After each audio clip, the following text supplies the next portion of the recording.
Welcome to Think Big with Dan and Qasim. Join hosts Dan Melnick and Qasim Masood as they explore big ideas, limitless possibilities, and engage with visionaries, entrepreneurs, and thought leaders who dare to dream big, get inspired, motivated, and find practical tips for personal growth. Think big, dream bigger, and ignite your potential. Welcome to Think Big with Dan and Qasim. If you want to go ahead and introduce yourself, tell us where you live and what you do for a living. Yeah, my name's Spencer Morgan. I run a bakery business called Chubby Bundts out of Austin, Texas. Awesome. So I'm just curious more about your business, like what it's all about and just how you got the idea for it. Yeah, I professionally have been in sales my entire life, Dan. So food isn't anything that's been something I've done forever or even a few years. It's something that I've actually come onto pretty recently. But for me, I just have a really high drive and passion for certain foods. And my mom's actually a professionally trained chef, and she's a big inspiration to me and what led to this business idea. She makes really great bundt cakes. And years ago, I told her if, I could make a kolache, which if you're from Texas, you kind of have an idea of what kolaches are, right?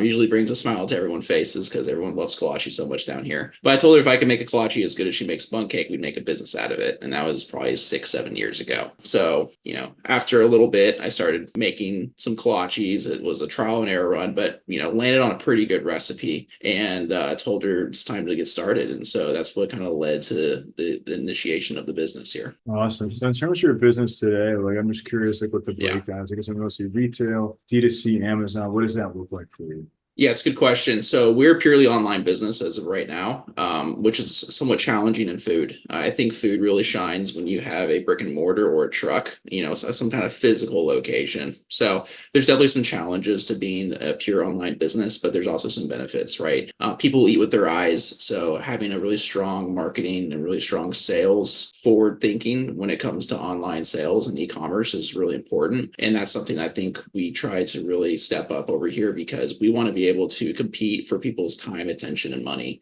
Everyone's time, attention, money is being taken away from so many things nowadays. So you kind of have to compete for that. And so for us, generally, people who are from Texas just love to try kolaches out no matter what. So we have that really going for us. And so really, it's just about being able to get that in front of as many people's eyes and then converting that into paid customers. So how have you done that so far? Has it been running ads? What's been the best strategy? I thought running ads would be a lot more promising in some platforms, but they've actually just led to people trying to sell me their things, which is the complete opposite thing of what I want to be happening right now. I'm trying to generate revenue, not try to spend money. And so I think platforms like Instagram is really important for food businesses because people do eat with their eyes, and that's a very artistic, influence type platform to be on. And that's really for a food business that's selling online and e-commerce. That's where you want to put a lot of your energy into. We run out of a Shopify website, so we're able to get analytics. I'm a big numbers guy. You get analytics of traffic and things like that, and it really helps you break down, the efforts of what you're doing online, especially on platforms like Instagram.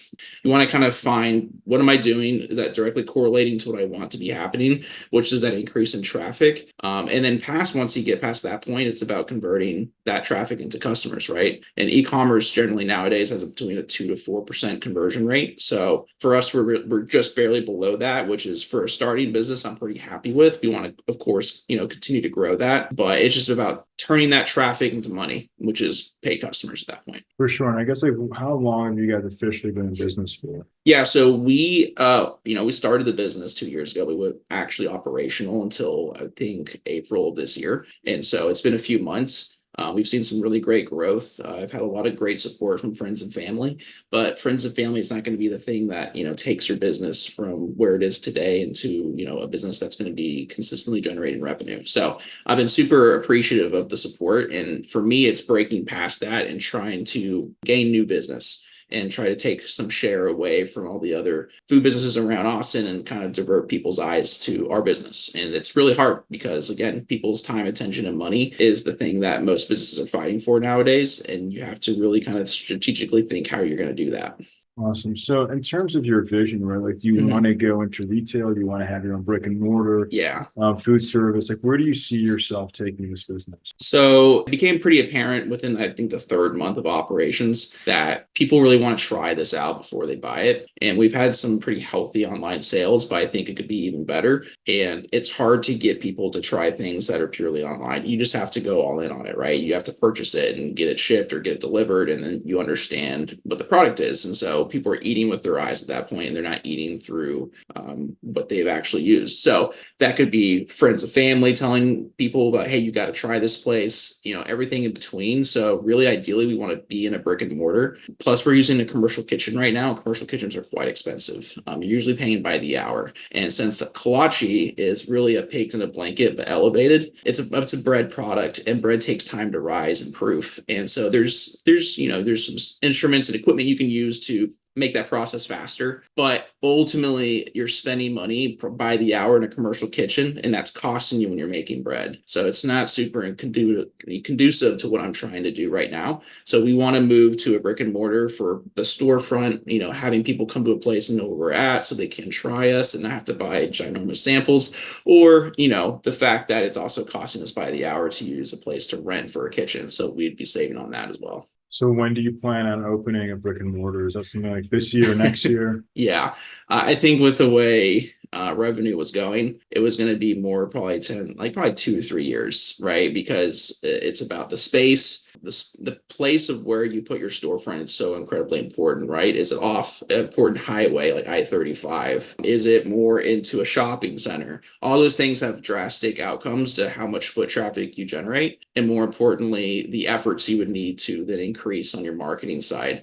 For us, ideally, it would be somewhere probably along I-35. And any, important kolache place here in Texas is alongside a highway, and there's good reason for it. It's because it generates a lot of traffic that way. So, but there's a cost to that, right? And then there's a cost to everything else. So I think when we forecasted it, it was going to be about 2 or 3 years down the road. Hey y'all, it's Dan Melnick, the CEO of Zing, and I wanted to share a special offer for all of our listeners. Right now, if you need software development services, we'll give you 2 weeks of a free trial.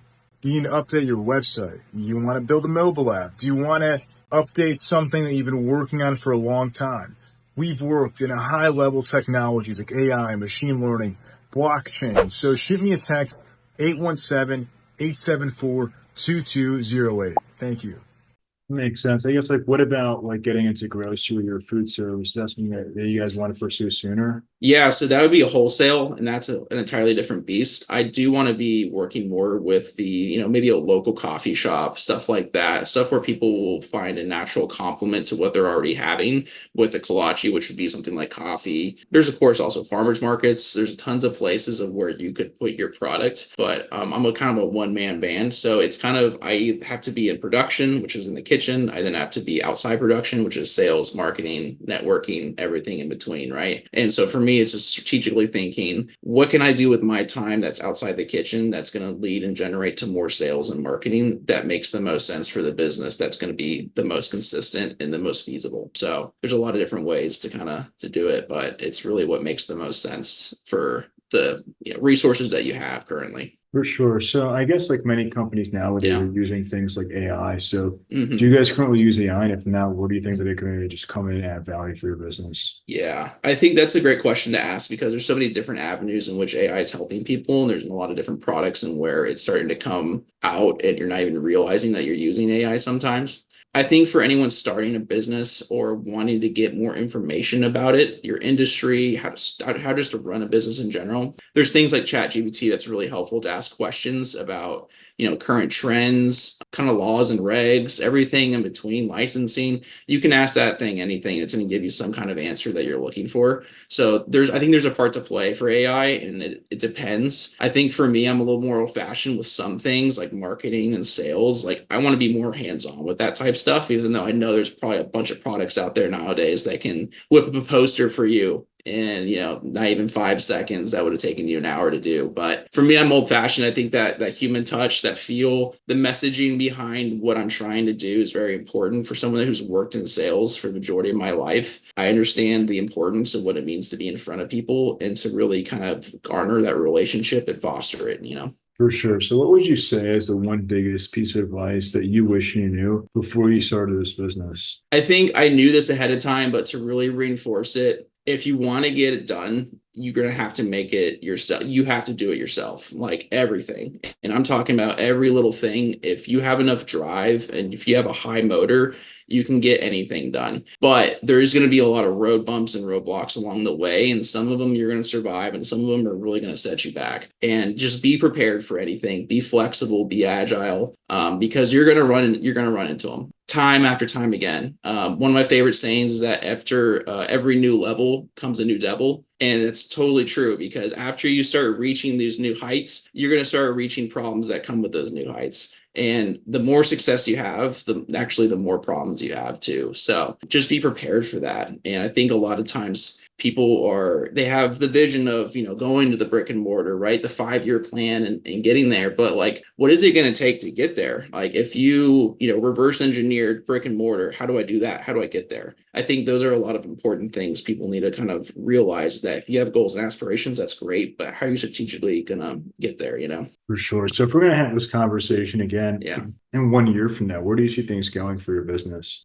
Yeah. So to be fully transparent, right now the business is on pause. So we were working at a commercial kitchen out of here in Austin, Texas. It was a incubator program. And an incubator program, what they do is they take small starting businesses like us, and they really help us learn the ropes, get started. And it was really a fantastic program. They had a food advisor there that really helped me understand a lot about the food business. Again, I come from sales and tech sales, so this wasn't anything that I knew, but I knew if I just studied hard enough and really worked at it long enough, that I was going to understand it. And I did. I got all the appropriate licensing. I got all the appropriate, certificates that I needed to do to make it a full-fledged business. And it was rewarding in that aspect. But that kitchen actually changed their business model after 14 years. And what they did on the other side of their business is that they helped feed the homeless, which was a great program. And it was actually something that I wanted to do for my business eventually once we got there. But they became FDA regulated instead of state and city regulated. So in that process, they had to kick out all their entrepreneurs that they had. And when you're in the food business, your license is tied to the address in which you're at. And so that's, thousands of dollars of you being stuck to that place.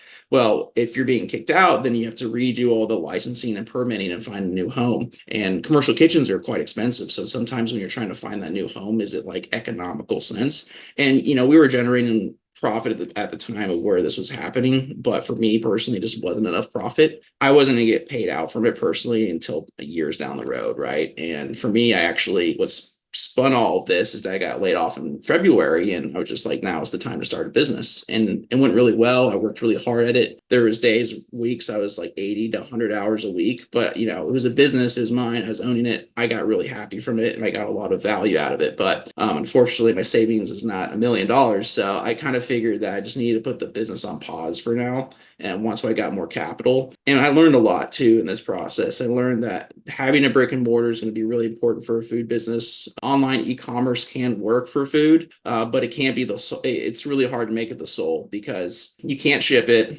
Everything that you sell online has to be directly delivered to the customer. And when you're a one-man band, that includes myself going out there delivering at 10 p.m., 11 p.m. So it was a lot. But I want to get back to it once I have a little bit more capital. And I think once I do go back to it, my strategy and everything I've learned from these past few months is going to help me propel myself much further in that process. Awesome. So yeah, we're rooting for you. Hopefully you get everything figured out and get Appreciate that. back as soon as possible. I know it's not easy, but it's important to be persistent and keep going at it. So if somebody watching this wanted to reach out, what's the best way to get in contact? Like your website, social media, things like that. Yeah. So you can reach out to, I still check the company email, Instagram, Chubby Bundts, which is CHUBBY, and then Bundts is in Bun Cakes, BUNDTS. chubbyBundts@gmail.com.